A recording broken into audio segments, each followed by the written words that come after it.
मुंबईची मेट्रो 3 म्हणजेच ॲक्वालाईन मेट्रोचा हा पहिला पावसाळा आणि मान्सूनच्या पहिल्याच दिवशी मुंबई मेट्रोच्या या कामाचं पितळ उघडं पडलं। भुयार मेट्रोच्या वरळी नाका स्थानकाला अक्षरशः तलावाचं स्वरूप आलं होतं। वरळी नाका मेट्रो स्थानकाची ही अवस्था पाहून मुंबईकर गरजले नसते तरच नवल। पावसामुळे झालेली दुरावस्था कॅमेऱ्यात चित्रित करण्यासाठी गेलेल्या प्रसार माध्यमांच्या प्रतिनिधींची मेट्रो प्रशासनाकडून हुज्जत घालण्यात आली।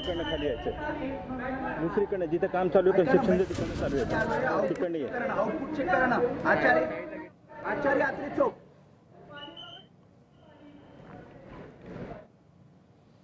दरम्यान वरळीचे आमदार आदित्य ठाकरे यांनी तलावाचं स्वरूप प्राप्त झालेल्या वरळी नाका मेट्रो स्थानकाला भेट दिल्याने सरकारवर जोरदार हल्लाबोल केला।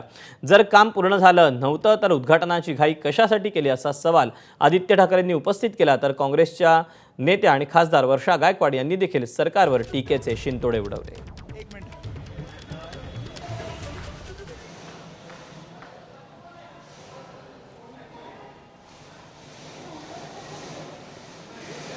शंभर टक्के करा आणि जे कोणी असतील त्याच्यात दोषी त्यांना तुम्ही फासावर लटका। तुम्हाला एक सांगतो मी, मिठी निधीचा घोटाळा असेल किंवा रस्त्यांचा घोटाळा असेल, गेले 3 वर्ष सरकार कोणाचं आहे आणि जे गेल्या 25 वर्षात झालं नाही ते ह्या वर्षी कसं व्हायला लागलं? भाजपचा मुख्यमंत्री डोक्यावर बसल्यानंतर कसं व्हायला लागलं?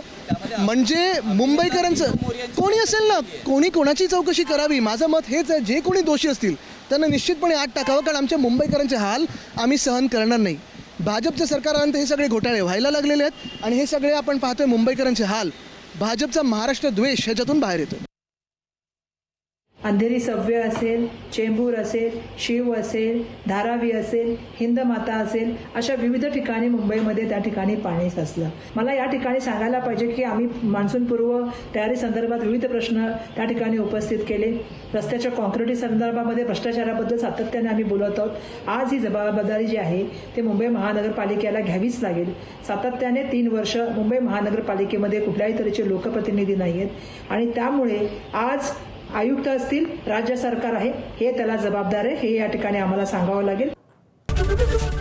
एबीपी माझा, उघडा डोळे बघा नीट।